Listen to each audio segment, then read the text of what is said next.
আল্লাহ পাক সূরা নাসতে বলছেন, ইন্না মাআল উসরি ইসরা, ইন্না মাআল উসরি ইসরা। নিশ্চয় সুখের পরে দুঃখের পরে সুখ রয়েছে।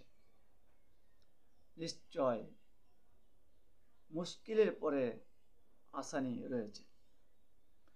অর্থাৎ দুনিয়া এবং আখেরাতে যে ইসলামের উপরে শান্তি নির্ভর করবে, সেই ইসলামী দাওয়াতটা এত সহজ নয়।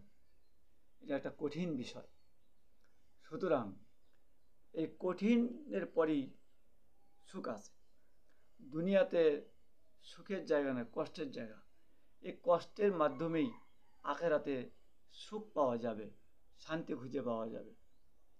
অনুরূপভাবে কোনো মা যদি সন্তানের ডাক দিতে চায়, তাকে অনেক কষ্ট করতে হবে, তাহলে তো সন্তানের ডাক পাবে। সুতরাং প্রত্যেকটি বিষয়ই আগে কষ্ট হবে, পরে সুখ হবে। প্রথমে কঠিন হবে, পরে সহজ হবে। এই জন্যই আল্লাহ পাক ইন্না মাআল উসরি ইসরা, ইন্না মাআল উসরি ইসরা। আমরা দাওয়াতের ক্ষেত্রেও প্রথম আমাদের কঠিন হয়ে পড়বে, পরে আস্তে আস্তে আস্তে আস্তে আমাদের সহজ হয়ে যাবে এবং আমরা অবশ্যই বিজয় লাভ করব।